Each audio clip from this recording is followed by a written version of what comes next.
Saat liburan bersama keluarga suami. Di lobi hotel, ibu mertuaku berkata, "Maaf, tidak ada kamar untukmu. Kamar yang kita pesan hanya untuk orang penting, bukan babu sepertimu."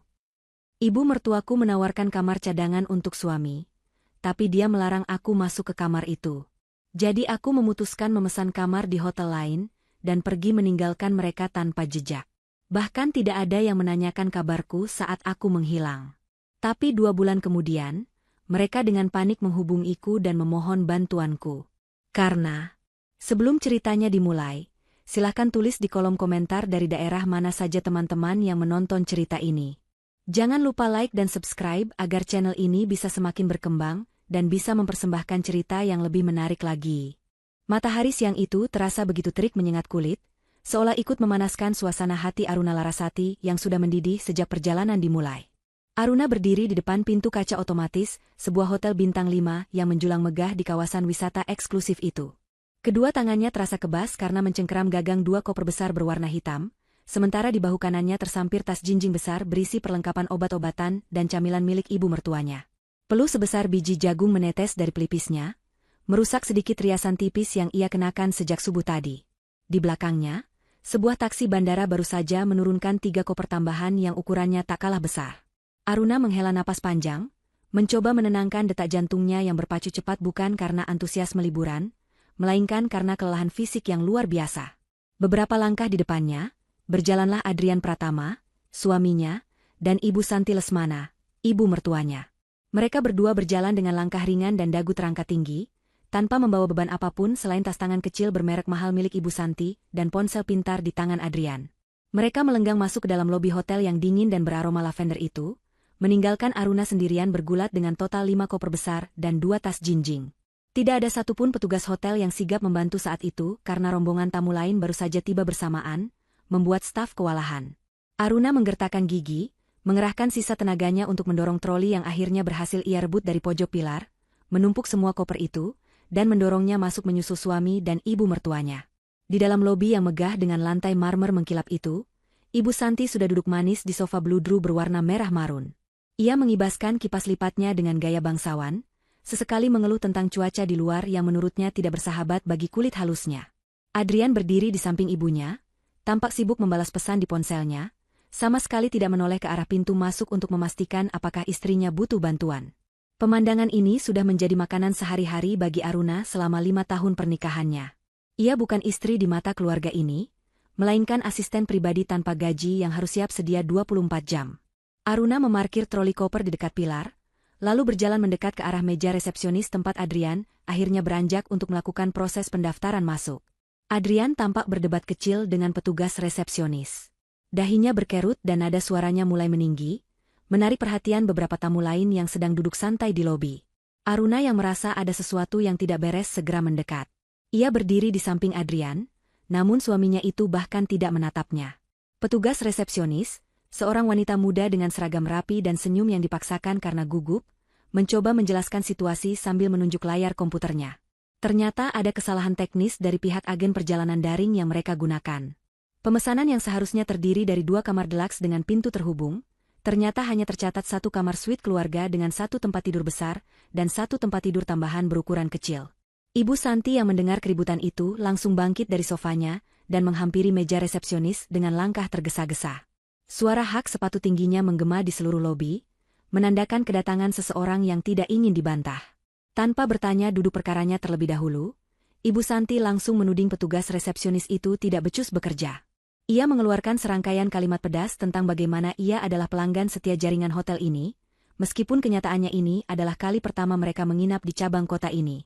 Petugas itu menunduk meminta maaf berkali-kali, menjelaskan bahwa hotel sedang penuh sesak karena musim liburan, dan kamar yang tersisa hanyalah kamar yang sudah mereka dapatkan itu.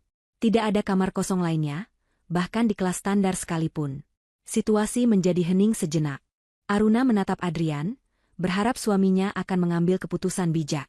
Mungkin mereka bisa mencari hotel lain, atau mungkin Adrian bisa tidur di sofa sementara Aruna dan Ibu Santi di kasur. Namun, harapan Aruna hancur seketika saat ia melihat Adrian justru menatap ibunya dengan wajah bingung, menyerahkan segala keputusan pada wanita parubaya itu. Ibu Santi memutar bola matanya, menatap Aruna dari ujung kaki hingga ujung kepala dengan tatapan yang sangat merendahkan, seolah Aruna adalah noda kotor di lantai marmer yang indah itu. Ibu Santi menarik napas panjang, lalu berkata dengan suara yang cukup lantang hingga terdengar oleh tamu-tamu di sekitar mereka. Ia berkata bahwa kamar suite itu hanya cukup untuk dirinya dan Adrian. Ia butuh istirahat yang berkualitas dan tidak bisa tidur berdesak-desakan. Aruna tertegun, masih mencoba mencerna arah pembicaraan ini. Dalam pikiran naifnya, ia berpikir mungkin Ibu Santi akan menyuruhnya memesan kamar di hotel lain yang lebih murah untuk mereka bertiga. Namun, kalimat yang keluar dari mulut Ibu Santi selanjutnya bagaikan petir yang menyambar tepat di siang bolong, menghanguskan sisa-sisa kesabaran yang selama ini Aruna pupuk dengan susah payah. Ibu Santi berkata dengan nada dingin dan penuh penekanan bahwa tidak ada kamar untuk Aruna. Ia melanjutkan kalimatnya dengan sangat kejam, mengatakan bahwa kamar yang mereka pesan hanya diperuntukkan bagi orang-orang penting, yaitu dirinya dan anak laki-lakinya, bukan untuk seorang babu seperti Aruna. Wajah Aruna memanas seketika. Darahnya berdesir hebat. Kata babu itu terngiang-ngiang di telinganya, memantul-mantul di dinding kepalanya yang mulai pening. Ia menoleh cepat ke arah Adrian, menuntut pembelaan. Namun, Adrian, laki-laki yang berjanji melindunginya di depan penghulu 5 tahun lalu, hanya menunduk sambil memainkan ujung kemejanya, tidak berani menatap mata istrinya, apalagi membantah ibunya. Belum cukup sampai di situ, Ibu Santi kembali berbicara kepada resepsionis. Ia bertanya apakah ada ruangan sisa, gudang, atau kamar pelayan yang bisa digunakan. Resepsionis itu tampak serba salah, lalu dengan ragu menyebutkan ada sebuah kamar kecil di lantai dasar dekat area parkir yang biasanya digunakan untuk supir pribadi tamu VIP, namun kondisinya sangat sederhana dan tanpa pendingin ruangan sentral. Ibu Santi tersenyum puas. Ia menoleh pada Adrian dan berkata bahwa kamar itu bisa digunakan untuk supir. Tapi kemudian ia meralat ucapannya sendiri. Ia berkata pada Aruna bahwa Aruna bahkan tidak pantas mendapatkan fasilitas kamar supir itu, karena Aruna harus tetap berjaga di lobi, kalau-kalau Ibu Santi membutuhkan sesuatu malam nanti. Ibu Santi melarang Aruna masuk ke kamar suite mereka, dan menyuruh Aruna mencari tempat tidur sendiri, entah itu di sofa lobi atau dimanapun, asalkan tidak mengganggu pemandangan mereka. Aruna merasakan sesuatu retak di dalam dadanya. Bukan suara hati yang patah, melainkan suara rantai kesabaran yang putus. Selama ini ia diam saat gajinya dipakai untuk menutupi cicilan mobil Adrian. Ia diam saat warisan neneknya dipakai untuk merenovasi rumah Ibu Santi. Ia diam saat diperlakukan seperti pembantu di setiap acara keluarga. Tapi hari ini, di tempat umum ini, harga dirinya diinjak-injak sampai rata dengan tanah. Aruna menatap wajah tua Ibu Santi yang penuh kemenangan dan wajah Adrian yang pengecut.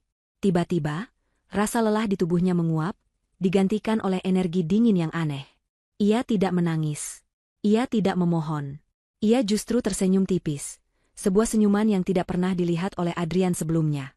Aruna melepaskan pegangannya dari troli koper. Ia membiarkan troli itu meluncur pelan dan menabrak betis Adrian, membuat suaminya mengaduh kaget.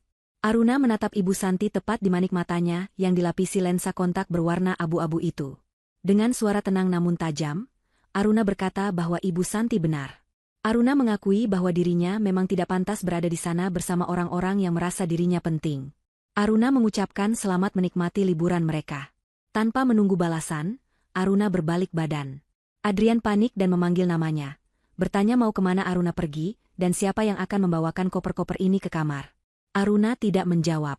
Ia terus melangkah keluar dari pintu putar hotel, meninggalkan Adrian yang mulai kewalahan, karena diteriaki ibunya untuk segera mengurus barang bawaan mereka yang menumpuk. Aruna berjalan tegak, keluar dari neraka berpendingin ruangan itu menuju panas matahari yang kini terasa jauh lebih membebaskan. Udara panas langsung menyambut Aruna begitu ia melangkah keluar dari lobi hotel. Suara bising kendaraan dan debu jalanan tidak lagi mengganggunya. Di dalam kepalanya, ada keheningan yang menenangkan, seolah badai yang selama ini berkecamuk akhirnya berhenti. Ponsel di dalam tas tangannya bergetar berulang kali. Layar ponsel itu menyala, menampilkan nama Adrian yang terus-menerus memanggil. Aruna mengambil ponsel itu, melihat notifikasi pesan singkat dari suaminya yang isinya menyuruh Aruna untuk tidak bersikap kekanak-kanakan dan segera kembali untuk membawakan tas ibunya, karena pinggang ibunya mulai sakit. Aruna tertawa kecil, sebuah tawa getir yang penuh rasa ironi. Ia tidak membalas pesan itu. Ia menekan tombol daya di sisi ponselnya, menahannya selama beberapa detik hingga layar menjadi gelap sepenuhnya. Aruna memasukkan benda mati itu ke bagian terdalam tasnya. Aruna berdiri di trotoar, memandangi bangunan hotel tempat ia baru saja dihina. Ia tidak akan mencari losmen murah atau tidur di masjid, seperti yang mungkin dipikirkan oleh Adrian dan ibunya. Aruna merogoh saku tersembunyi di dalam dompet panjangnya. Di sana, terselip sebuah kartu debit berwarna hitam pekat dengan aksen emas. Sebuah kartu prioritas dari bank internasional yang saldonya tidak pernah diketahui oleh siapapun, termasuk Adrian. Ini adalah hasil dari investasi cerdas yang dilakukan Aruna selama bertahun-tahun menggunakan uang warisan neneknya yang ia putar di pasar saham global. Selama ini ia menyembunyikan kekayaannya karena ia tahu sifat matre Ibu Santi. Ia ingin dicintai apa adanya, bukan karena uangnya. Namun, hari ini ia sadar bahwa cintanya pun tidak dihargai, apalagi jika mereka tahu ia punya uang. Mata Aruna tertuju pada bangunan megah di seberang jalan. The Royal Monarch, sebuah hotel bintang 5+ yang kelasnya satu tingkat di atas hotel tempat mertuanya menginap. Bangunannya bergaya kolonial klasik dengan pilar-pilar putih raksasa dan air mancur menari di depannya. Tanpa ragu, Aruna menyeberang jalan. Ia tidak membawa koper, hanya tas tangan dan harga dirinya yang baru saja ia pungut kembali. Saat ia memasuki lobi The Royal Monarch, suasananya jauh berbeda. Tidak ada keributan, tidak ada antrean yang kacau. Aroma bunga lili segar dan musik piano klasik menyambutnya. Seorang petugas doorman berseragam rapi segera membukakan pintu dan membungkuk hormat. Menyapanya dengan sebutan nyonya, bukan dengan tatapan curiga. Aruna berjalan menuju meja resepsionis khusus VIP yang terletak di ruangan terpisah. Ia menyerahkan kartu identitas dan kartu hitamnya. Manajer yang bertugas, seorang pria parubaya dengan setelan jas yang licin, segera melayaninya dengan sangat sopan. Aruna tidak memesan kamar standar.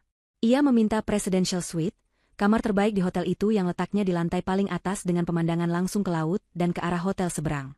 Manajer itu tersenyum lebar, mengatakan bahwa itu adalah pilihan yang sangat tepat dan memproses semuanya dengan kilat.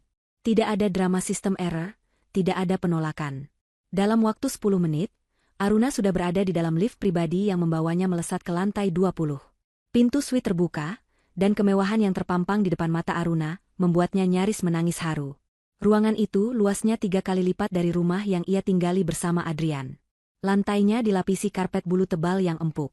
Ada ruang tamu dengan sofa kulit asli, ruang makan dengan chandelier kristal, dan sebuah balkon luas yang dilengkapi dengan kolam berendam pribadi jacuzzi. Aruna melempar tasnya ke sofa. Ia berjalan menuju balkon, merasakan angin laut menerpa wajahnya. Dari ketinggian ini, semua masalahnya terasa kecil. Ia merasa seperti burung yang baru saja lepas dari sangkar sempit yang berkarat.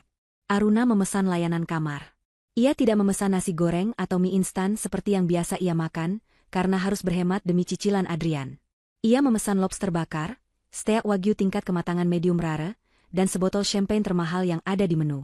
Sambil menunggu makanannya datang, Aruna berdiri di tepi balkon, melihat ke bawah, ke arah hotel di seberang jalan. Jaraknya cukup dekat sehingga ia bisa melihat area kolam renang dan lobi terbuka hotel tersebut. Mata Aruna menyipit saat melihat keributan kecil di area penjemputan tamu hotel seberang. Ia melihat sosok yang sangat ia kenal. Adrian sedang berjuang menarik 3 koper besar sekaligus, tampak sempoyongan dan berkeringat deras. Di belakangnya, Ibu Santi sedang menunjuk-nunjuk wajah seorang bellboy, terlihat sedang memarahi petugas itu, mungkin karena koper-kopernya belum diantar ke kamar. Aruna bisa membayangkan betapa kacaunya mereka. Biasanya, Aruna yang akan mengatur pembagian koper, Aruna yang akan memberikan tips kepada petugas agar koper didahulukan, dan Aruna yang akan memastikan Ibu Santi duduk nyaman sambil meminum jus jeruk dingin. Sekarang, tanpa Aruna, sistem kehidupan mereka runtuh dalam hitungan jam. Aruna melihat Adrian menjatuhkan salah satu koper, dan Ibu Santi tampak memukul lengan anaknya itu dengan kipas lipatnya. Pemandangan itu begitu menyedihkan namun sangat memuaskan bagi Aruna. Ia mengambil ponselnya yang masih mati, lalu memutuskan untuk mengeluarkan kartu SIM dari dalamnya. Ia mematahkan kartu kecil itu menjadi 2 bagian dan melemparnya ke tong sampah stainless steel di sudut balkon. Ia tidak ingin dihubungi. Ia tidak ingin mendengar keluhan mereka. Ia ingin menghilang sepenuhnya. Pelayan kamar mengetuk pintu, membawakan kereta dorong berisi makanan mewah yang aromanya menggugah selera. Pelayan itu menata makanan di meja balkon dengan cekatan, lalu menuangkan champagne ke dalam gelas kristal yang ramping. Aruna duduk di kursi santai, mengangkat gelasnya ke arah hotel seberang, seolah sedang bersulang untuk penderitaan suami dan ibu mertuanya. Cairan keemasan itu terasa dingin dan menggelitik tenggorokannya, rasa manis dari kebebasan yang sudah lama ia rindukan. Sore itu, Aruna menghabiskan waktunya berendam di dalam jacuzzi hangat dengan busa melimpah. Ia memejamkan mata, membiarkan air hangat membasuh jejak-jejak penghinaan yang menempel di kulitnya. Ia mulai menyusun rencana di kepalanya. Ini bukan sekadar kabur dari rumah. Ini adalah awal dari perang dingin. Aruna tahu, Adrian tidak memiliki akses ke rekening tabungan utama mereka, karena buku tabungan dan kartu ATM-nya dipegang oleh Aruna. Kartu kredit yang dipegang Adrian adalah kartu tambahan yang tagihannya dibayar oleh Aruna, dan limitnya bisa diatur sesuka hati oleh pemegang kartu utama. Aruna keluar dari bak mandi, membungkus tubuhnya dengan jubah mandi sutra yang lembut. Ia mengambil laptop tipis dari tas kerjanya yang selalu ia bawa. Dengan jari-jari yang lincah, ia masuk layanan perbankan daring. Hal pertama yang ia lakukan adalah memblokir kartu kredit yang dipegang Adrian. Ia membayangkan wajah Adrian saat mencoba membayar makan malam nanti. Senyum licik terukir di bibir Aruna. Ia juga membatalkan semua reservasi restoran dan tiket wahana wisata yang sudah ia pesan atas namanya untuk hari-hari berikutnya. Uang pengembalian dana akan masuk ke rekening pribadinya, bukan ke rekening Adrian. Langit mulai gelap, lampu-lampu kota mulai menyala. Aruna kembali berdiri di balkon. Di hotel seberang, lampu di salah satu kamar tampak menyala dan mati berulang kali. Mungkin ada masalah dengan kelistrikan atau penghuninya tidak tahu cara menggunakan kartu akses. Aruna tahu itu pasti kamar mereka. Ia menarik napas dalam-dalam, menghirup aroma laut malam. Ia merasa kuat. Ia merasa berdaya. Untuk pertama kalinya dalam 5 tahun, ia merasa menjadi ratu atas hidupnya sendiri, bukan lagi babu yang bisa disuruh-suruh. Aruna membalikkan badan, masuk ke dalam kamar yang dingin dan nyaman, meninggalkan masa lalunya di seberang jalan, siap untuk tidur nyenyak di atas kasur selembut awan, tanpa peduli apakah suami dan mertuanya bisa tidur atau tidak malam ini. 3 hari telah berlalu sejak insiden di lobi hotel, dan bagi Adrian serta Ibu Santi, 3 hari itu terasa seperti 3 tahun di neraka. Tanpa Aruna, liburan yang seharusnya mewah dan santai berubah menjadi rangkaian bencana logistik yang memalukan. Biasanya, Aruna adalah otak yang mengatur segalanya, mulai dari jadwal bangun tidur, reservasi restoran, hingga memastikan pakaian mereka sudah disetrika rapi dan wangi setiap pagi. Namun kini, Adrian dan ibunya seperti 2 anak ayam yang kehilangan induk di tengah hutan beton yang asing. Mereka sering terlambat turun untuk sarapan sehingga hanya mendapatkan sisa makanan yang sudah dingin, dan mereka terus-menerus bertengkar tentang hal-hal sepele, seperti siapa yang harus membawa tas belanjaan, atau siapa yang memegang kunci kamar yang seringkali tertinggal di dalam. Pagi itu, kekacauan mencapai puncaknya. Ibu Santi bangun dengan suasana hati yang sangat buruk, karena pendingin ruangan di kamar mereka rusak di tengah malam, dan teknisi hotel lambat memperbaikinya. Ia menyalahkan Adrian yang tidak becus menekan pihak manajemen hotel. Adrian sendiri sudah kehabisan energi. Wajahnya kusut, matanya berkantung hitam karena kurang tidur akibat mendengarkan dengkuran ibunya yang keras di kamar yang sempit itu. Kemeja yang dipakainya tampak lecek karena ia tidak tahu cara menggunakan layanan Binatu Hotel yang ternyata berbayar mahal, dan ia terlalu gengsi untuk mencuci sendiri di wastafel kamar mandi. Mereka berdua duduk di lobi hotel, menunggu jemputan mobil sewaan untuk pergi ke tempat wisata, namun mobil itu tak kunjung datang. Setelah menunggu hampir 1 jam di tengah panasnya lobi yang penuh sesak, Adrian baru menyadari satu hal fatal. Ia mengecek email di ponselnya dan menemukan bahwa reservasi mobil sewaan itu ternyata telah dibatalkan secara otomatis oleh sistem, karena kartu kredit yang terdaftar sebagai jaminan pembayaran tidak valid. Adrian panik. Ia mencoba menghubungi nomor Aruna untuk kesekian kalinya. Ia sudah menelepon ratusan kali selama 3 hari terakhir, mengirim pesan suara, pesan teks, hingga email, tetapi semuanya nihil. Ponsel Aruna mati total. Tidak ada tanda centang biru, tidak ada nada sambung. Aruna benar-benar menghilang di telan bumi. Adrian mulai merasa takut, bukan karena mengkhawatirkan keselamatan istrinya, melainkan mengkhawatirkan nasibnya sendiri yang semakin terpojok.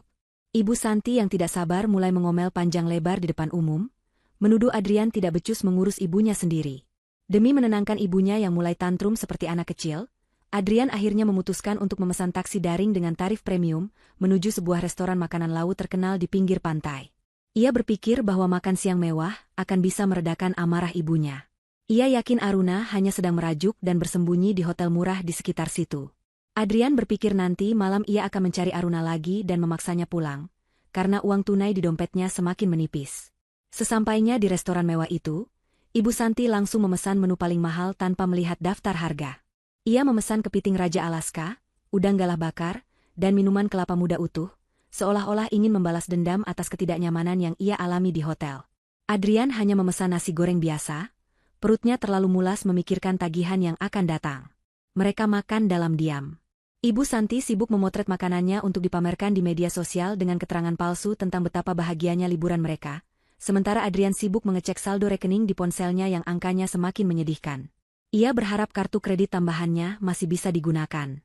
Saat pelayan datang membawa tagihan, Adrian dengan percaya diri mengeluarkan kartu kredit platinum yang selama ini ia banggakan di depan teman-temannya.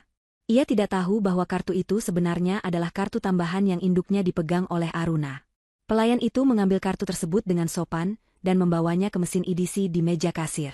Adrian meneguk air putihnya, mencoba bersikap santai. Namun, beberapa detik kemudian, pelayan itu kembali dengan wajah yang sedikit canggung. Ia memberitahu Adrian bahwa transaksinya ditolak. Adrian mengerutkan kening, yakin ada kesalahan mesin. Ia menyuruh pelayan itu mencoba lagi. Pelayan itu menuruti, namun hasilnya sama saja. Mesin itu mengeluarkan bunyi bip panjang yang menyakitkan telinga, diikuti struk kecil bertuliskan penolakan. Keringat dingin mulai mengucur di punggung Adrian. Ia mencoba kartu debit pribadinya, tetapi saldonya tidak cukup untuk membayar total tagihan yang mencapai jutaan rupiah itu. Ibu Santi yang menyadari ada masalah mulai melotot. Ia bertanya dengan suara keras apa yang terjadi. Adrian berbisik gemetar bahwa semua kartunya tidak bisa dipakai. Pelayan itu kini memandang mereka dengan tatapan curiga, seolah mereka adalah penipu yang ingin makan gratis. Manajer restoran mulai mendekat, melipat tangan di dada dengan wajah garang. Suasana menjadi tegang. Para pengunjung di meja sebelah mulai berbisik-bisik sambil menunjuk ke arah mereka. Di belahan dunia lain, Aruna sedang duduk santai di kursi kelas bisnis, sebuah maskapai penerbangan internasional menuju Singapura. Ia sedang menikmati segelas jus jeruk dingin sambil membaca majalah. Di layar ponsel barunya, muncul notifikasi dari aplikasi perbankan yang memberitahukan adanya percobaan transaksi dalam jumlah besar yang gagal, karena status kartu telah diblokir permanen. Aruna tersenyum tipis. Sangat tipis. Ia membayangkan wajah panik Adrian dan wajah merah padam Ibu Santi. Ia tidak merasa bersalah sedikit pun. Ia menutup notifikasi itu dan kembali memejamkan mata, bersiap memulai petualangan barunya seorang diri, meninggalkan beban hidup yang selama ini ia pikul di pundaknya. Kembali ke restoran, situasi berubah menjadi mimpi buruk. Ibu Santi akhirnya terpaksa membongkar isi tasnya, mengeluarkan dompet kecil tempat ia menyimpan uang pensiunan suaminya yang seharusnya tidak disentuh. Dengan tangan gemetar menahan marah dan malu, ia menghitung lembar demi lembar uang tunai di depan manajer restoran dan pelayan yang menontonnya. Itu adalah penghinaan terbesar bagi Ibu Santi yang selalu merasa dirinya kaum ningrat. Ia harus membayar makanannya sendiri, di depan umum, karena anak laki-lakinya tidak mampu. Setelah lunas, Ibu Santi berdiri dan langsung menampar pipi Adrian dengan keras. Suara tamparan itu menggema, membuat seluruh restoran hening. Ibu Santi berjalan keluar dengan langkah cepat, meninggalkan Adrian yang memegangi pipinya yang panas, hancur lebur di hadapan puluhan pasang mata yang menatapnya dengan rasa kasihan sekaligus jijik. 1 minggu kemudian, liburan neraka itu akhirnya berakhir. Adrian dan Ibu Santi pulang bukan dengan pesawat seperti saat berangkat, melainkan dengan bus malam antar kota yang penuh sesak dan berbau minyak angin. Tiket pesawat pulang mereka hangus karena dibatalkan oleh Aruna secara sepihak melalui akun agen perjalanan yang memang dikelola oleh istrinya itu.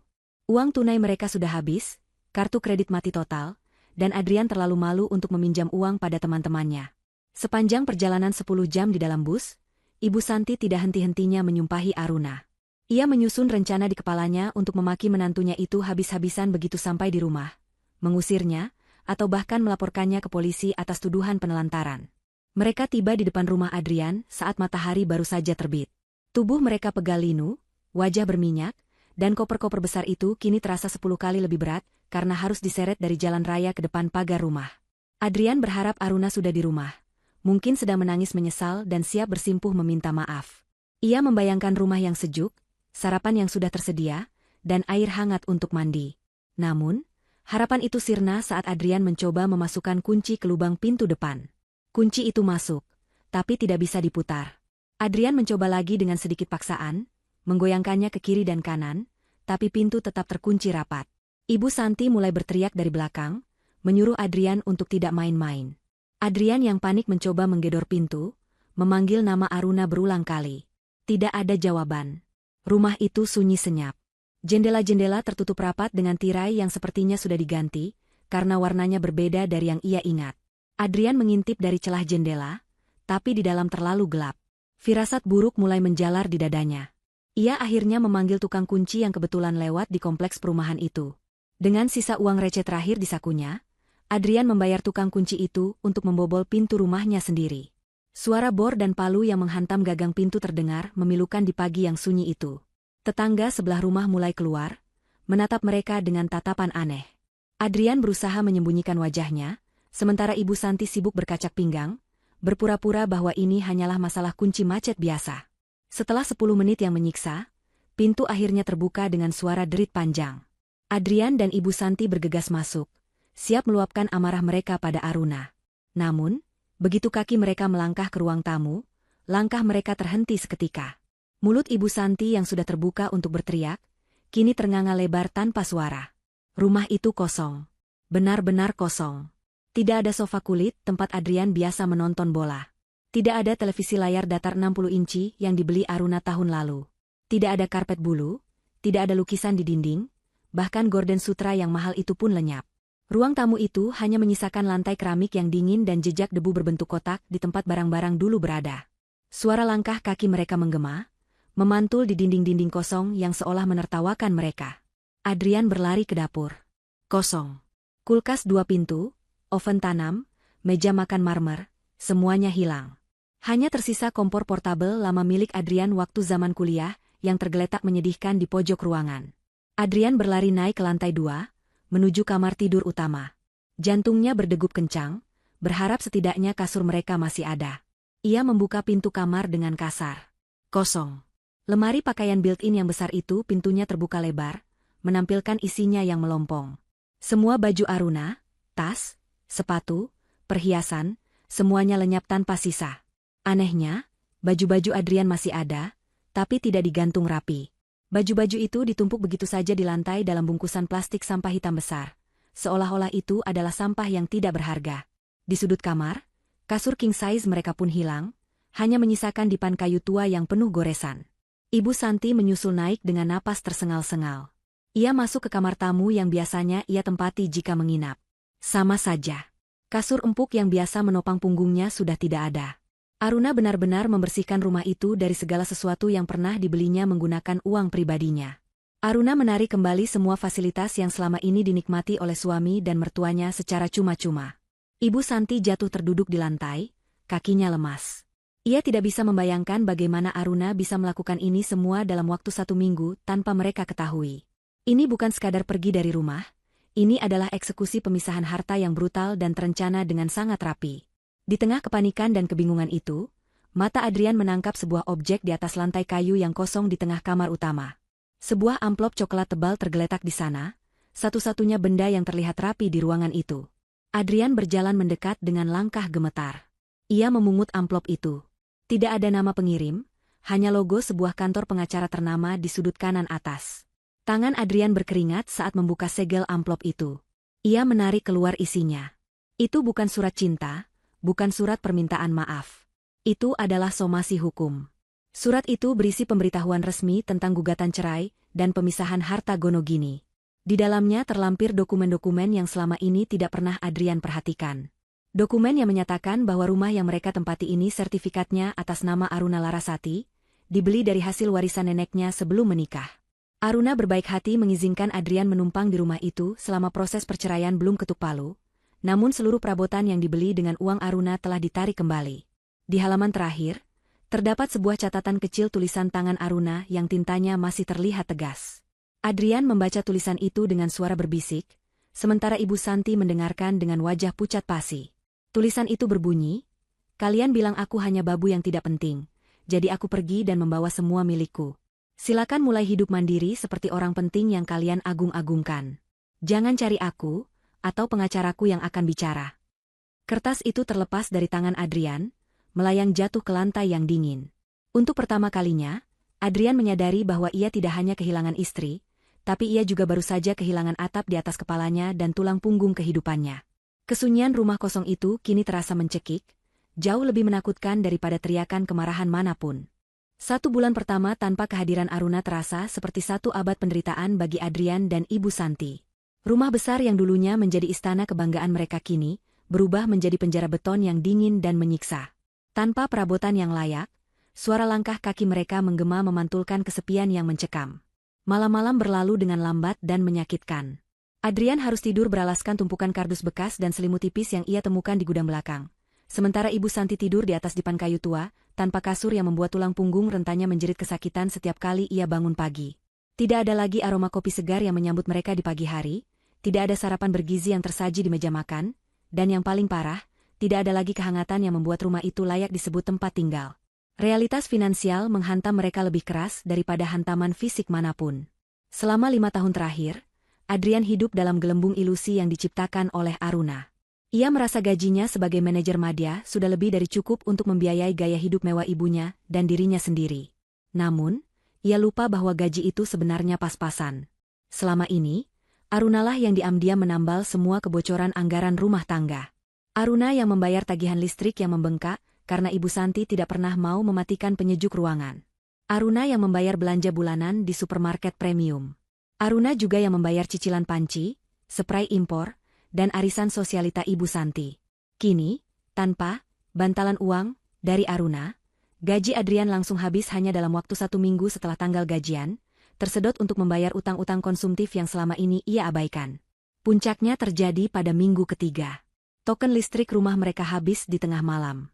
Suasana mendadak gelap gulita, dan kipas angin tua yang mereka beli di pasar loak berhenti berputar.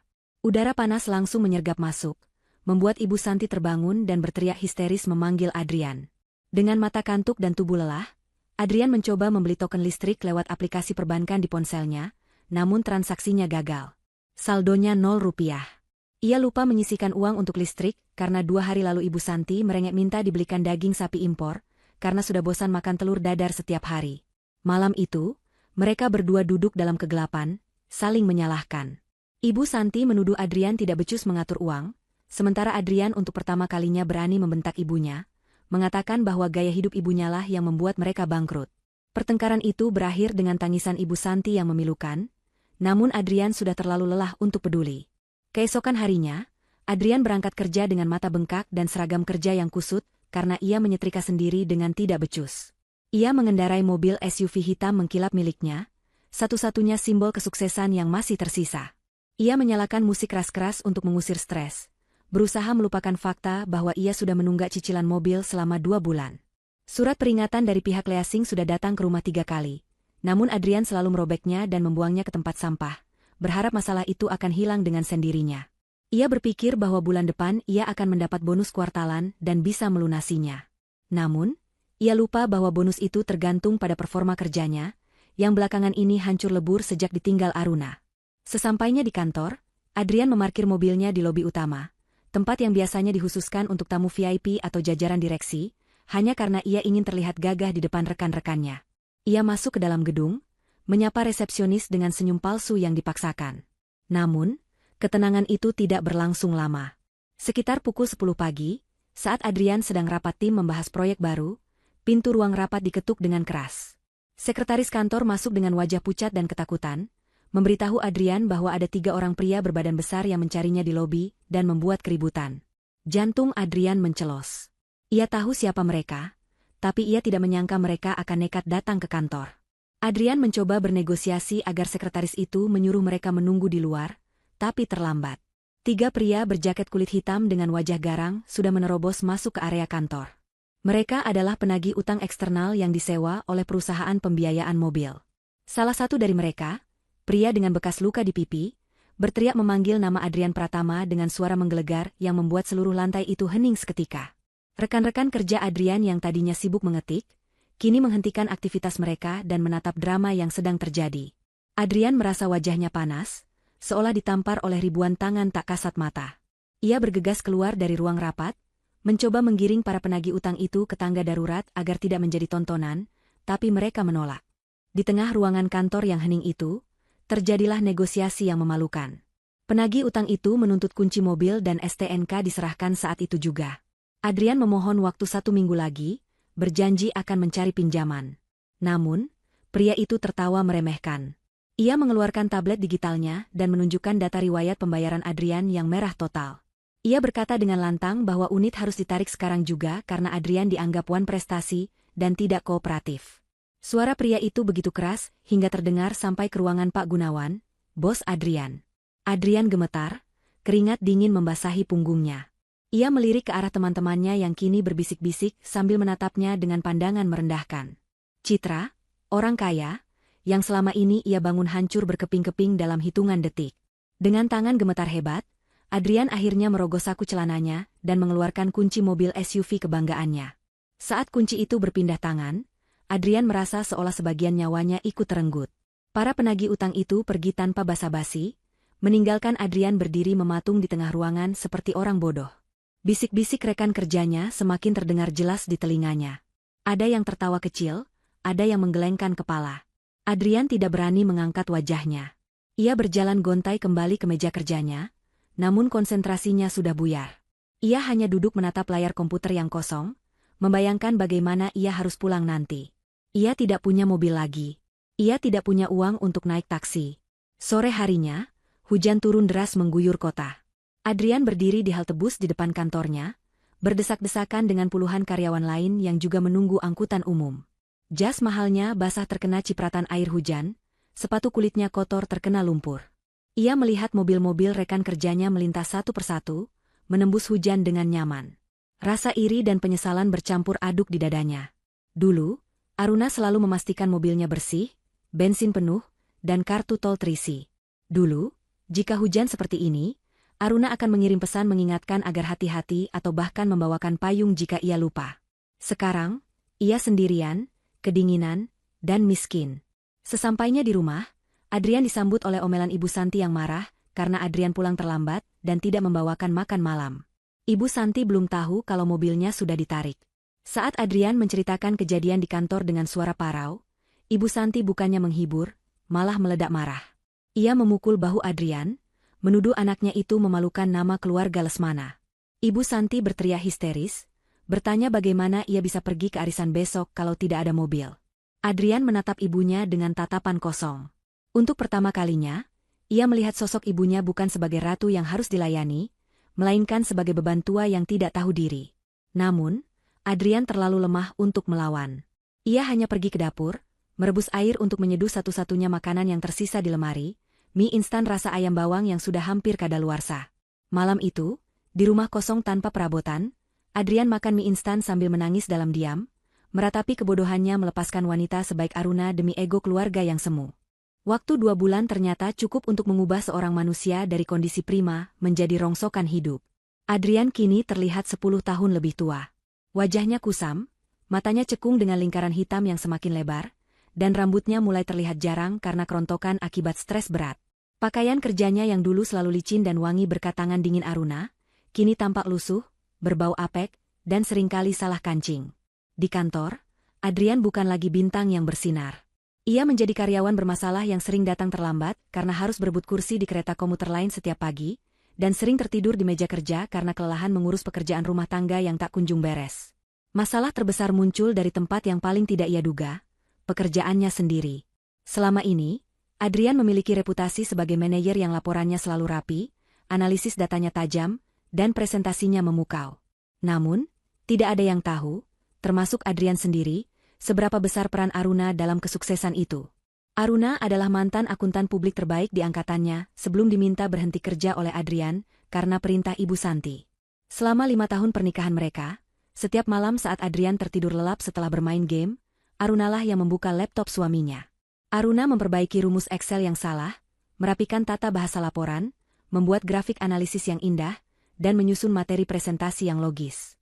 Adrian hanya tinggal membacanya di pagi hari dan menuai pujian. Sekarang, tanpa Aruna, kedok Adrian terbuka lebar. Laporannya penuh kesalahan hitung yang fatal. Analisisnya dangkal dan tidak masuk akal. Email-email penting kepada klien sering tidak terbalas atau dibalas dengan bahasa Inggris yang berantakan. Puncaknya adalah saat musim audit internal perusahaan tiba.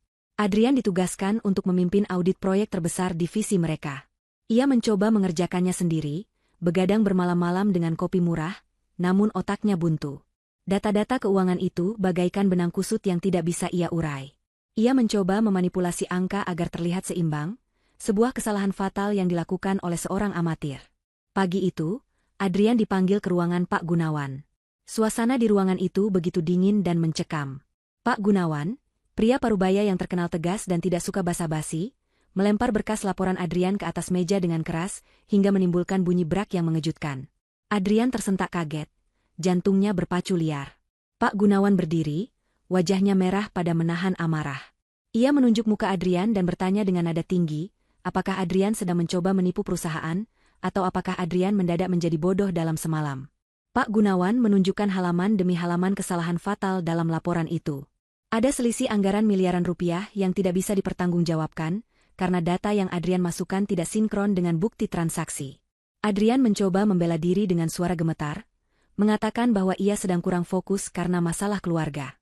Namun, Pak Gunawan tidak peduli. Bagi Pak Gunawan, selisih angka sebesar itu bukan sekadar kelalaian, melainkan indikasi korupsi atau penggelapan dana. Pak Gunawan memberikan ultimatum yang mengerikan. Ia memberi Adrian waktu 3 hari, hanya 3 hari, untuk memperbaiki seluruh laporan audit itu dan menemukan di mana letak selisih angkanya. Jika dalam 3 hari laporan itu tidak beres dan bersih, Pak Gunawan tidak hanya akan memecat Adrian secara tidak hormat, tetapi juga akan melaporkan Adrian ke polisi atas tuduhan penggelapan aset perusahaan. Ancaman penjara membayang di depan mata Adrian. Kakinya lemas seketika. Ia tahu kapasitas otaknya tidak akan mampu menyelesaikan masalah serumit itu. Hanya ada satu orang yang bisa membaca pola data itu dengan cepat, Aruna. Adrian keluar dari ruangan bosnya dengan tatapan kosong, berjalan seperti mayat hidup. Namun, penderitaan hari itu belum selesai. Ponselnya berdering. Itu panggilan dari tetangga sebelah rumahnya. Dengan perasaan tidak enak, Adrian mengangkat telepon itu. Suara tetangganya terdengar panik, memberitahu bahwa Ibu Santi baru saja ditemukan pingsan di teras rumah saat sedang menjemur pakaian. Ibu Santi kejang-kejang dan memegangi dada kirinya. Tetangga itu sudah memanggil ambulans dan sekarang sedang membawa Ibu Santi ke rumah sakit swasta terdekat. Rumah sakit mewah yang biasa menjadi langganan Ibu Santi saat masih ada uang Aruna. Adrian bergegas lari meninggalkan kantor tanpa izin, mengabaikan panggilan teman-temannya. Ia naik ojek daring dengan sisa saldo terakhirnya menuju rumah sakit. Sesampainya di instalasi gawat darurat, ia melihat ibunya terbaring lemah di berangkar dorong di lorong, belum dimasukkan ke kamar perawatan. Wajah Ibu Santi pucat pasi, bibirnya biru. Adrian berlari ke bagian administrasi dengan napas tersengal, berteriak meminta agar ibunya segera ditangani dan dioperasi jika perlu. Petugas administrasi menatapnya dengan tatapan datar, lalu menyodorkan sebuah formulir. Petugas itu menjelaskan bahwa kartu asuransi kesehatan premium VIP milik Ibu Santi yang Adrian berikan ternyata statusnya lapset atau tidak aktif karena premi bulanannya tidak dibayar selama 2 bulan terakhir. Adrian ternganga. Ia baru sadar bahwa selama ini Arunalah yang membayar premi asuransi kesehatan ibunya yang nilainya jutaan rupiah per bulan itu. Adrian mencoba menawarkan jaminan KTP atau berjanji akan membayar nanti, tapi rumah sakit itu memiliki prosedur ketat. Tanpa deposit uang tunai sebesar 50 juta rupiah atau asuransi aktif, tindakan operasi pemasangan ring jantung tidak bisa dilakukan segera. Mereka hanya bisa memberikan obat pereda nyeri dan penstabil kondisi sementara. Dunia Adrian runtuh seketika. Di satu sisi, karir dan kebebasannya terancam oleh audit perusahaan. Di sisi lain, nyawa ibunya terancam karena ketiadaan biaya. Ia duduk di kursi tunggu lorong rumah sakit yang dingin, menjambak rambutnya sendiri karena frustrasi. Ia menangis tanpa suara, air matanya menetes membasahi celana kerjanya yang kotor. Ia merasa menjadi laki-laki paling gagal di dunia. Ia merogoh saku celananya, mencari recehan, dan tangannya menyentuh sebuah majalah bisnis bekas yang tadi sempat ia ambil di meja resepsionis kantor untuk menutupi wajahnya saat dimarahi bos. Iseng, atau mungkin karena takdir yang sedang mempermainkannya, Adrian membuka majalah itu. Matanya terbelalak melihat halaman tengah. Di sana, terpampang foto seorang wanita yang sangat ia kenal, namun terlihat sangat berbeda. Wanita itu mengenakan setelan blazer putih yang elegan, rambutnya ditata rapi dengan gaya modern, dan senyumnya memancarkan aura wibawa yang kuat. Itu Aruna, istrinya. Judul artikel di samping fotonya tertulis besar, Aruna Larasati, sosok jenius di balik merger raksasa tahun ini, ikon baru wanita mandiri. Adrian membaca artikel itu dengan tangan gemetar. Di sana tertulis bahwa Aruna baru saja sukses memimpin proyek investasi besar, dan kini menjadi salah satu pemegang saham minoritas di sebuah grup perusahaan multinasional. Artikel itu memuji kecerdasan, ketenangan, dan kemampuan manajerial Aruna yang luar biasa. Kontras yang begitu tajam menampar Adrian. Di saat hidupnya dan ibunya hancur lebur menjadi debu, Aruna justru terbang tinggi menyentuh langit. Adrian menyadari satu hal yang sangat menyakitkan. Aruna bukan hanya sekadar istri atau babu di rumahnya. Aruna adalah tiang penyangga yang selama ini menahan atap hidup mereka agar tidak roboh. Dan sekarang, tiang itu sudah pergi, meninggalkan mereka tertimbun reruntuhan kesombongan mereka sendiri. Dengan tangan gemetar memegang majalah itu, Adrian bangkit berdiri. Ia berjalan mendekati brankar ibunya yang sedang merintih kesakitan. Adrian memperlihatkan foto Aruna di majalah itu kepada Ibu Santi. Mata Ibu Santi yang sayu melebar sedikit saat melihat foto itu. Ada kilatan penyesalan, tapi lebih besar lagi kilatan ketakutan dan harapan yang putus asa di mata wanita tua itu. Mereka berdua saling bertatapan dalam diam, menyadari bahwa satu-satunya jalan keluar dari neraka ini adalah dengan menjilat ludah mereka sendiri. Mereka harus menemukan Aruna. Mereka harus mengemis, bersujud, atau melakukan apa saja agar Aruna mau kembali menyelamatkan mereka. Harga diri mereka sudah tidak ada harganya lagi dibandingkan dengan penjara dan kematian. Berbekal informasi dari majalah bisnis usang yang ditemukan Adrian di ruang tunggu rumah sakit, perburuan mencari Aruna pun dimulai. Adrian dan Ibu Santi tidak memiliki pilihan lain. Mereka terpaksa keluar dari rumah sakit dengan menandatangani surat pernyataan pulang paksa atas permintaan sendiri, karena pihak administrasi menolak memberikan perawatan lanjutan tanpa pembayaran uang muka. Ibu Santi duduk di kursi roda reot yang dipinjamkan satpam sampai lobi depan. Wajahnya pucat pasi seperti mayat hidup. Napasnya pendek-pendek menahan nyeri di dada yang sewaktu-waktu bisa merenggut nyawanya. Adrian mendorong kursi roda itu dengan tangan gemetar. Pikirannya berkecamuk antara ketakutan akan penjara dan kecemasan melihat kondisi ibunya yang semakin kritis. Mereka tidak punya uang untuk naik taksi, jadi Adrian memesan taksi daring termurah yang mobilnya kecil dan bau rokok. Sebuah penurunan drastis bagi Ibu Santi yang biasanya anti naik kendaraan umum. Tujuan mereka adalah sebuah gedung pencakar langit di kawasan sentra bisnis terpadu, tempat kantor pusat perusahaan investasi baru milik Aruna, berada sesuai yang tertulis di majalah. Perjalanan menuju ke sana terasa menyiksa. Kemacetan ibu kota membuat mereka terjebak berjam-jam di dalam mobil sempit itu. Ibu Santi terus merintih kesakitan setiap kali mobil mengerem mendadak. Sementara Adrian hanya bisa memijat tangan ibunya yang dingin sambil berdoa dalam hati agar Aruna mau menemui mereka. Dalam benak Adrian, masih tersisa sedikit harapan naif bahwa Aruna mungkin akan luluh jika melihat kondisi mereka yang menyedihkan ini. Ia ingat Aruna adalah wanita yang lembut dan penurut, wanita yang selalu mencium tangan Ibu Santi dengan takzim meski sering dimaki. Adrian berharap sisi lembut Aruna itu masih ada. Sesampainya di gedung perkantoran mewah yang menjulang tinggi membelah langit itu, Adrian dan Ibu Santi langsung dihadang oleh sistem keamanan yang ketat. Mereka yang berpakaian lusuh, Adrian dengan kemeja kerja yang sudah dipakai 2 hari berturut-turut dan bau keringat, serta Ibu Santi dengan daster rumah sakit yang ditutupi jaket tipis Adrian, tampak sangat kontras dengan orang-orang yang lalu lalang di lobi marmer itu. Para eksekutif muda berjalan tegap dengan setelan jas rapi dan aroma parfum mahal, sementara Adrian dan ibunya terlihat seperti pengemis yang tersasar. Saat Adrian mencoba memaksa masuk menuju lift, 2 orang petugas keamanan bertubuh kekar langsung menghadang mereka dengan tatapan curiga.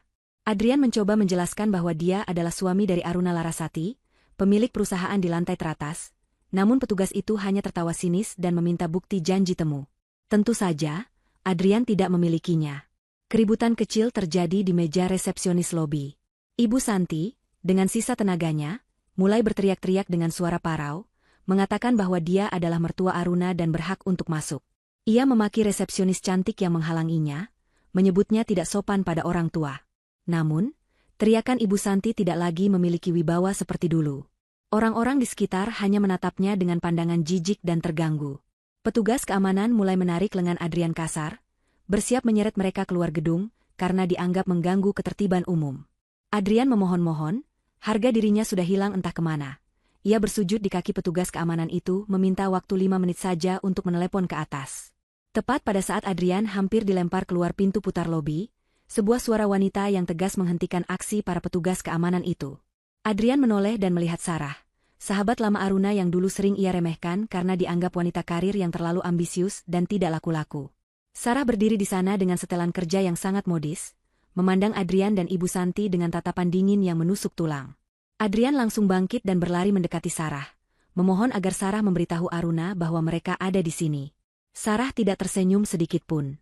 Ia melipat tangan di dada, menatap Adrian dari ujung kaki ke ujung kepala, lalu berkata dengan nada datar bahwa Aruna sedang sangat sibuk mempersiapkan rapat pemegang saham dan tidak bisa diganggu oleh urusan sepele, apalagi urusan masa lalu yang sudah dibuang ke tempat sampah. Namun, sebelum Adrian sempat membalas, pintu lift khusus VIP di belakang Sarah terbuka. Suasana lobi yang tadinya bising mendadak hening, seolah ada magnet kuat yang menarik perhatian semua orang. Dari dalam lift itu, Keluarlah sosok wanita yang membuat napas Adrian tercekat. Itu Aruna. Tapi itu bukan Aruna yang ia kenal.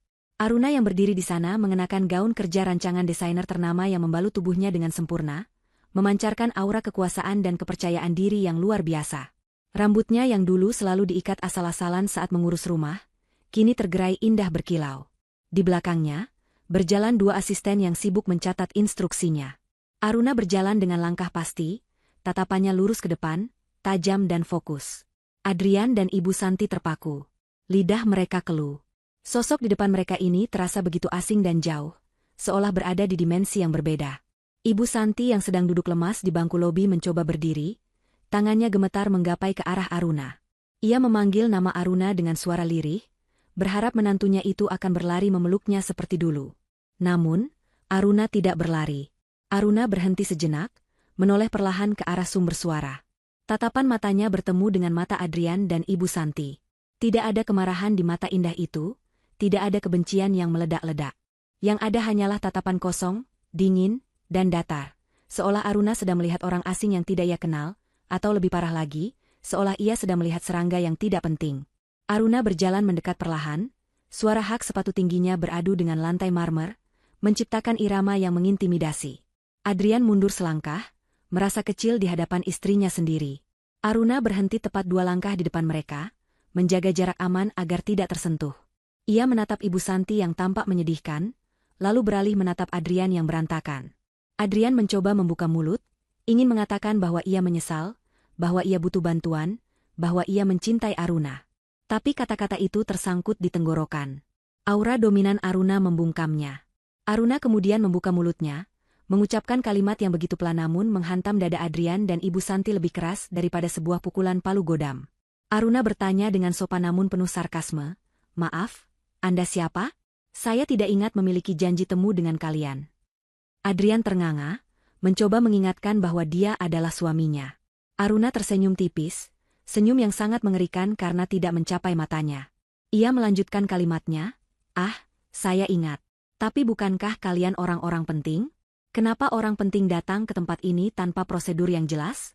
Kantor saya ini tempat bekerja profesional, bukan tempat penampungan sosial." Ibu Santi menangis, air matanya membasahi pipi keriputnya. Ia memohon belas kasihan, mengatakan bahwa dia sakit dan butuh operasi. Aruna menatap Ibu Santi tanpa emosi, lalu melirik jam tangan mewahnya. Ia berkata bahwa waktunya sangat berharga, setiap detik bernilai ribuan dolar, dan ia tidak bisa membuang waktunya untuk mendengarkan drama yang tidak menguntungkan bisnisnya. Aruna memberi isyarat kepada petugas keamanan. "Tolong antarkan tamu-tamu ini keluar. Mereka menghalangi jalan klien saya yang akan datang sebentar lagi. Dan ingat," Aruna menatap Adrian tajam, "saya tidak menerima tamu tanpa janji temu, apalagi orang yang tidak penting dan tidak membawa keuntungan apapun bagi saya." Setelah mengucapkan kalimat yang merupakan cerminan dari penghinaan Ibu Santi 2 bulan lalu itu, Aruna berbalik badan tanpa ragu. Ia kembali berjalan menuju pintu keluar lobi tempat mobil limusin hitam sudah menunggunya, meninggalkan Adrian dan Ibu Santi yang membeku dalam kehancuran. Sarah, yang masih berdiri di sana, memberikan senyum penuh kemenangan kepada Adrian sebelum menyusul langkah Aruna. Petugas keamanan kembali menyeret Adrian dan Ibu Santi keluar dari gedung pendingin itu, melemparkan mereka kembali ke trotoar panas ibu kota yang kejam. Di sana, di pinggir jalan yang berdebu, Adrian memeluk ibunya yang menangis histeris, menyadari bahwa ratu yang dulu mereka jadikan babu kini telah menutup pintu istananya rapat-rapat. Malam itu, langit Jakarta seolah turut merasakan keputusasaan yang menyelimuti hati Adrian dan Ibu Santi. Awan hitam pekat menggantung rendah, disusul oleh hujan deras yang turun tanpa ampun disertai angin kencang dan sambaran petir. Adrian dan ibunya tidak pulang ke rumah kosong mereka. Mereka nekat menggunakan sisa uang terakhir untuk naik ojek payung dan angkutan umum, menuju alamat rumah baru Aruna yang tertera di berkas gugatan cerai, yang dulu sempat Adrian abaikan. Rumah itu terletak di sebuah kawasan elit dengan sistem keamanan satu pintu yang sangat ketat. Kompleks perumahan itu bagaikan benteng bagi orang-orang super kaya, dengan pagar tembok tinggi yang dihiasi tanaman rambat dan kamera pengawas di setiap sudut. Sesampainya di depan gerbang kompleks, tentu saja mereka tidak diizinkan masuk oleh satpam perumahan. Penampilan mereka yang basah kuyup, kotor, dan menyedihkan membuat satpam mengira mereka adalah pengemis. Adrian harus memohon-mohon selama hampir 1 jam di pos satpam, menjelaskan sambil menangis bahwa dia adalah suami sah dari pemilik rumah di Blok A nomor 1, Aruna Larasati. Satpam itu akhirnya merasa iba, atau mungkin hanya ingin menyingkirkan gangguan, sehingga ia mencoba menghubungi rumah Aruna melalui interkom. Lama tidak ada jawaban. Adrian dan Ibu Santi menunggu di luar pos satpam, di bawah guyuran hujan lebat karena mereka tidak diizinkan berteduh di dalam pos yang sempit. Tubuh Ibu Santi menggigil hebat, bibirnya membiru, dan ia mulai batuk-batuk parah. Setelah menunggu hampir 2 jam dalam kedinginan yang menusuk tulang, akhirnya gerbang elektronik raksasa berwarna hitam itu terbuka perlahan. Suara mesin gerbang yang berdengung terdengar seperti nyanyian harapan bagi Adrian. Satpam memberitahu bahwa Ibu Aruna mengizinkan mereka masuk, tapi hanya sampai teras depan, tidak boleh lebih. Adrian mengucapkan terima kasih berulang kali, lalu memapah ibunya berjalan masuk menyusuri jalan setapak berbatu alam yang rapi menuju bangunan utama. Rumah baru Aruna adalah sebuah mansion modern minimalis 2 lantai dengan dinding kaca besar yang memancarkan cahaya hangat dari dalam. Kontras sekali dengan kondisi mereka yang berada di luar, kedinginan dan basah kuyup. Mereka sampai di teras depan yang luas dan terlindungi atap kanopi kaca. Meski tidak lagi terkena hujan langsung, angin malam yang basah tetap membuat mereka menggigil. Tidak ada kursi untuk duduk. Adrian mendudukkan ibunya di lantai teras yang terbuat dari granit dingin, sementara ia berdiri menghadap pintu utama yang terbuat dari kayu jati ukiran masif. Pintu itu tertutup rapat. Mereka menunggu lagi. 5 menit. 10 menit. Setengah jam. Aruna sengaja membiarkan mereka menunggu, membiarkan dingin dan rasa malu meresap hingga ke sumsum tulang mereka. Adrian bisa melihat bayangan Aruna yang sedang berjalan santai di dalam rumah lewat dinding kaca, sedang meminum teh hangat, seolah tidak peduli ada 2 manusia yang sedang sekarat di teras rumahnya. Akhirnya, pintu utama terbuka. Namun, Aruna tidak mempersilahkan mereka masuk. Ia berdiri di ambang pintu, mengenakan pakaian rumah yang santai namun tetap terlihat elegan dan mahal, berbahan sutra lembut yang jatuh pas di tubuhnya. Ia memegang cangkir teh porselen di satu tangan, sementara tangan lainnya bersandar santai di kusen pintu. Wajahnya tenang, tanpa ekspresi. Ia menatap Adrian dan Ibu Santi yang basah kuyup, seperti melihat kucing liar yang tersesat. Tidak ada tawaran handuk, tidak ada tawaran minuman hangat.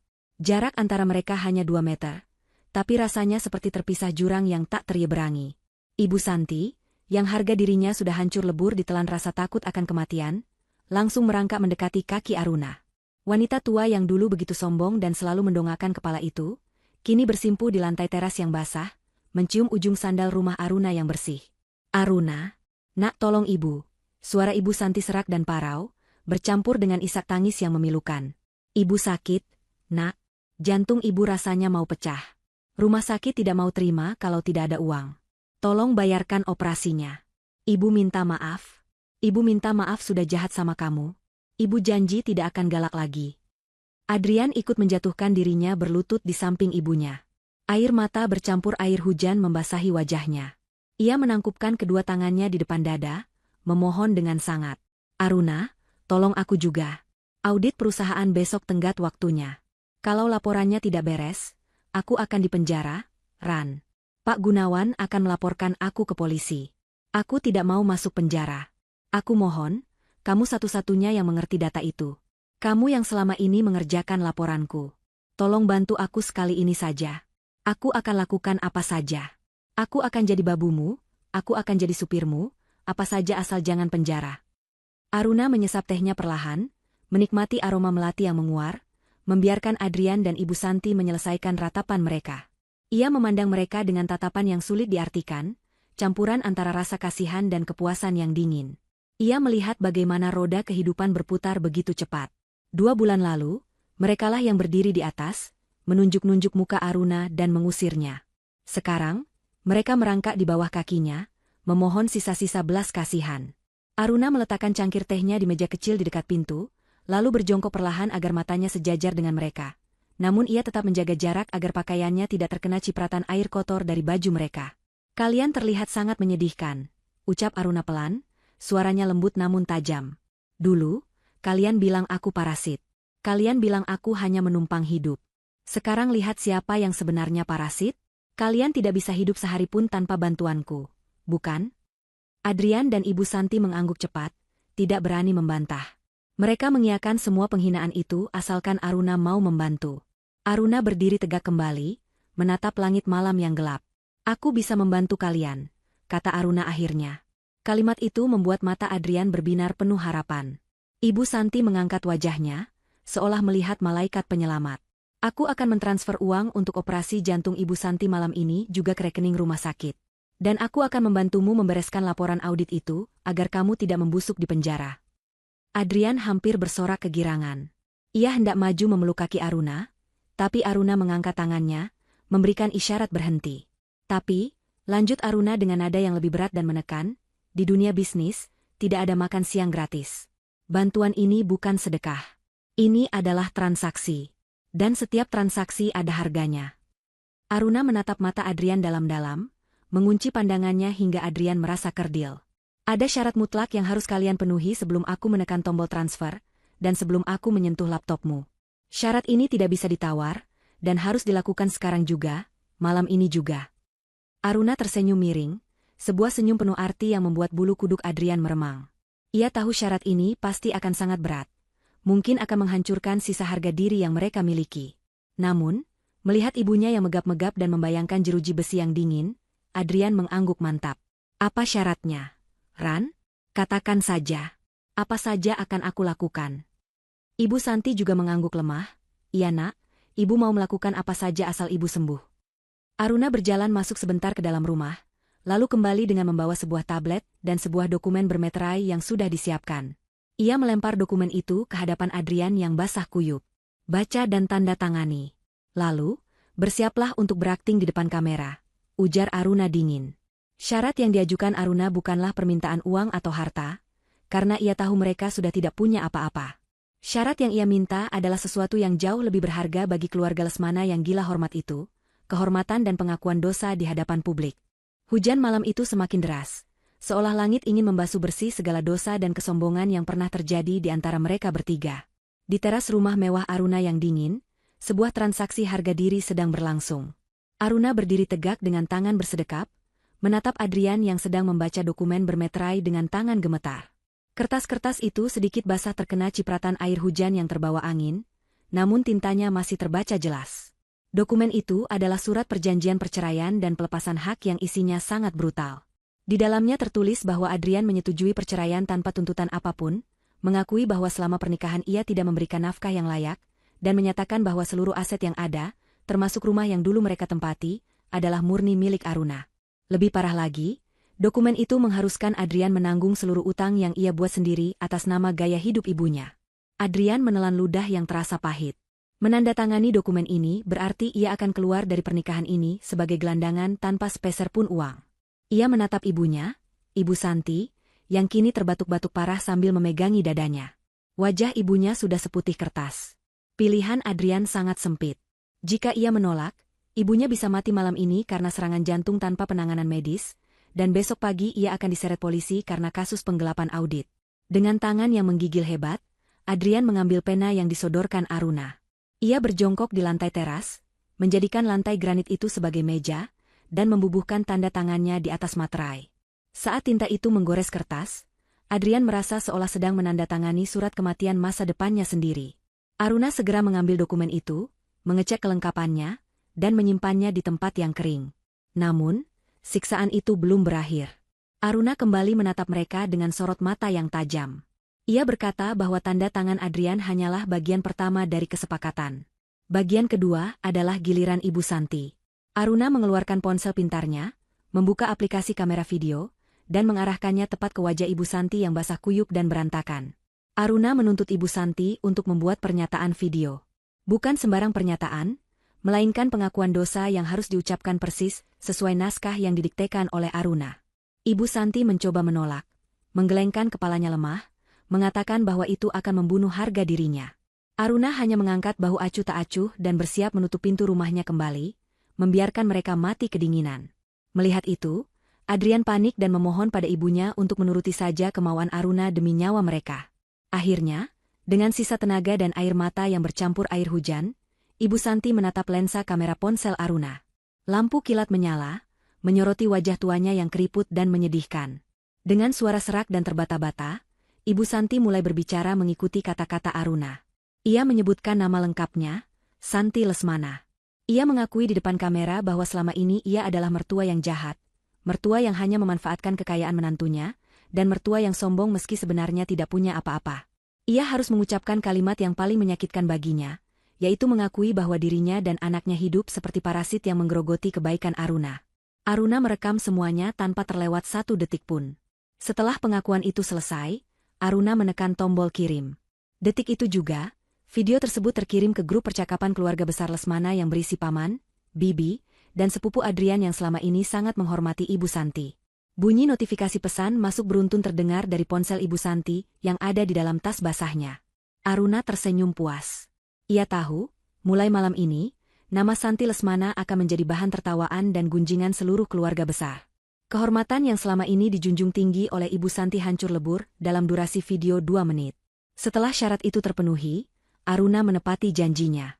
Ia mengetik sesuatu di ponselnya, melakukan transfer instan ke rekening rumah sakit. Ia menunjukkan bukti transfer itu ke wajah Adrian. Uang operasi sudah lunas. Adrian menangis lega, bersujud mencium kaki Aruna, mengucapkan terima kasih berulang kali seperti budak yang baru saja diampuni tuannya. Langkah terakhir adalah masalah audit. Aruna meminta Adrian mengeluarkan laptop kerjanya yang basah kuyup dari dalam tas. Untungnya laptop itu masih bisa menyala. Aruna duduk di kursi teras, memangku laptop itu, sementara Adrian dan ibunya tetap duduk di lantai. Jari-jari Aruna menari lincah di atas papan ketik. Matanya memindai kolom-kolom angka di Excel yang tampak seperti benang kusut bagi Adrian. Hanya dalam waktu 10 menit, Aruna menemukan letak kesalahannya. Ternyata Adrian salah memasukkan kode akun transaksi yang menyebabkan selisih miliaran rupiah. Dengan cekatan, Aruna memperbaiki rumus, merevisi jurnal, dan menyusun laporan itu menjadi rapi dan seimbang. Ia menutup laptop itu dan menyerahkannya kembali pada Adrian. Adrian menerima laptop itu dengan tangan gemetar. Masalah yang membuatnya tidak tidur selama sebulan ternyata diselesaikan Aruna hanya dalam 10 menit. Ia merasa sangat bodoh dan tidak berguna. Aruna berdiri, merapikan pakaiannya yang sedikit terkena percikan air. Ia menatap mantan suami dan mantan mertuanya itu untuk terakhir kalinya. Aruna berkata bahwa kewajibannya sudah selesai. Nyawa Ibu Santi selamat, dan Adrian selamat dari penjara. Namun, sebelum mengusir mereka, Aruna memberikan satu informasi terakhir yang membuat darah Adrian membeku. Aruna memberitahu Adrian dengan nada datar, bahwa perusahaan tempat Adrian bekerja baru saja diakuisisi oleh konsorsium investasi tempat Aruna menanamkan modal. Secara teknis, Aruna kini adalah salah satu pemilik saham tidak langsung di perusahaan Adrian. Aruna berkata bahwa meskipun laporan audit itu sudah benar dan Adrian tidak akan dipenjara, Aruna sebagai pemegang saham telah memberikan rekomendasi kepada Pak Gunawan untuk melakukan efisiensi karyawan. Aruna menyarankan Adrian untuk segera mengajukan surat pengunduran diri besok pagi, sebelum surat pemecatan tidak hormat dikeluarkan oleh HRD, karena alasan inkompetensi. Aruna tidak ingin memenjarakan Adrian, karena penjara terlalu enak baginya. Aruna ingin Adrian merasakan kerasnya hidup di jalanan tanpa pekerjaan, tanpa status, dan tanpa uang, persis seperti yang Adrian takutkan. Aruna menutup pintu rumahnya rapat-rapat, membiarkan Adrian dan Ibu Santi menangis meraung-raung di teras yang dingin, menyadari bahwa hukuman mereka yang sebenarnya baru saja dimulai. 2 tahun kemudian, roda kehidupan telah berputar sepenuhnya, menempatkan setiap orang pada posisi yang pantas mereka dapatkan sesuai dengan apa yang mereka tanam. Matahari pagi menyinari sebuah kawasan permukiman padat penduduk di pinggiran kota yang kumuh. Di salah satu rumah petak sempit yang dindingnya lembab dan catnya mengelupas, seorang wanita tua kurus sedang duduk di kursi plastik di depan pintu, memilah sayuran sisa pasar yang harganya murah. Itu adalah Ibu Santi. Wajahnya yang dulu terawat dengan krim mahal kini penuh kerutan dalam dan bintik hitam akibat paparan matahari. Tidak ada lagi rambut yang disasak tinggi, hanya ikatan rambut ubanan yang acak-acakan. Tetangga-tetangga di sekitar situ tidak ada yang menghormatinya. Justru sebaliknya, setiap kali Ibu Santi keluar rumah, ia selalu mendengar bisik-bisik dan tawa mengejek. Video pengakuan dosanya 2 tahun lalu telah menyebar luas, tidak hanya di keluarga besar, tapi juga sampai ke lingkungan tempat tinggal barunya, karena ulah sepupu Adrian yang membencinya. Ibu Santi hidup dalam isolasi sosial. Keluarga besarnya memutus hubungan karena malu memiliki kerabat yang videonya viral sebagai mertua durhaka. Ia tidak lagi diundang ke pesta pernikahan atau acara keluarga. Hari-harinya dihabiskan dengan menahan malu dan mengenang masa kejayaan semu yang dulu ia banggakan. Kesehatannya pun menurun drastis. Tapi kali ini ia tidak berani mengeluh sakit karena ia tahu tidak ada uang untuk ke dokter, dan tidak ada lagi Aruna yang akan membayarnya. Sementara itu, di jalanan ibu kota yang macet dan panas, sebuah mobil MPV murah berwarna silver melaju tersendat-sendat. Di balik kemudi, duduk seorang pria kurus dengan wajah lelah dan kemeja yang bagian ketiaknya basah oleh keringat. Itu Adrian. Setelah dipaksa mundur dari perusahaannya 2 tahun lalu, Adrian tidak pernah bisa mendapatkan pekerjaan kantoran lagi. Reputasinya hancur karena desas-desus inkompetensi dan jejak digital kegagalan auditnya, meski sudah diperbaiki, tetap menjadi catatan hitam di kalangan HRD. Kini, Adrian menyambung hidup sebagai supir taksi daring menggunakan mobil sewaan. Penghasilannya pas-pasan, hanya cukup untuk membayar sewa rumah peta ibunya dan makan sehari-hari yang sangat sederhana. Siang itu, aplikasi di ponsel Adrian berbunyi nyaring, menandakan masuknya pesanan baru. Lokasi penjemputan adalah sebuah butik perhiasan mewah, dan tujuannya adalah Hotel Bintang 5 di pusat kota, hotel yang sama tempat tragedi 2 tahun lalu bermula. Adrian menghela napas panjang, menekan tombol terima, dan memutar kemudi menuju lokasi. Hatinya selalu terasa perih setiap kali harus melewati kawasan elit, mengingatkannya pada kehidupan yang ia sia-siakan. Sesampainya di butik, seorang petugas keamanan membukakan pintu belakang mobil Adrian. Seorang wanita masuk dengan anggun. Aroma parfum mawar bercampur vanila yang mewah langsung memenuhi kabin mobil yang bau apek itu. Adrian tidak berani menoleh ke belakang, ia hanya menyapa standar sesuai prosedur, menanyakan apakah AC-nya sudah cukup dingin. Wanita di kursi belakang tidak menjawab dengan kata-kata, hanya bergumam pelan sambil sibuk berbicara di telepon dengan bahasa Inggris yang sangat fasih, membahas tentang saham, investasi properti di Bali, dan rencana liburan ke Eropa. Suara itu. Jantung Adrian berhenti berdetak sesaat. Ia mengenali suara itu. Matanya melirik ke kaca spion tengah dengan takut-takut. Di sana, terpantul wajah seorang wanita yang sangat cantik, mengenakan kacamata hitam besar dan syal sutra. Itu Aruna. Aruna terlihat jauh lebih muda dan bercahaya dibandingkan saat mereka bercerai. Ia tampak bahagia, penuh kehidupan, dan sangat kaya raya. Adrian ingin menyapa, ingin berteriak memanggil namanya, tapi lidahnya keluh. Rasa malu yang luar biasa mencekik lehernya. Ia menyadari betapa jauhnya jarak di antara mereka sekarang. Aruna adalah langit, dan dia adalah kerak tanah. Sepanjang perjalanan, Adrian hanya bisa menahan air mata yang mendesak keluar, mendengarkan percakapan telepon Aruna yang penuh kesuksesan, yang seharusnya bisa menjadi bagian dari hidupnya jika saja ia tidak bodoh dan pengecut dulu. Aruna di kursi belakang sebenarnya menyadari siapa supirnya. Ia melihat nama, Adrian Pratama, di aplikasi pemesanannya. Namun, Aruna memilih untuk tidak peduli. Bagi Aruna, pria di depan itu hanyalah masa lalu yang sudah tidak relevan, sama seperti sampah yang sudah dibuang ke tempat pembuangan akhir. Mobil itu akhirnya tiba di lobi hotel mewah tempat kenangan pahit itu terjadi. Doorman hotel segera berlari membukakan pintu penumpang. Aruna turun dengan anggun. Adrian juga harus turun untuk membantu mengeluarkan barang belanjaan Aruna dari bagasi sebagai bagian dari tugasnya.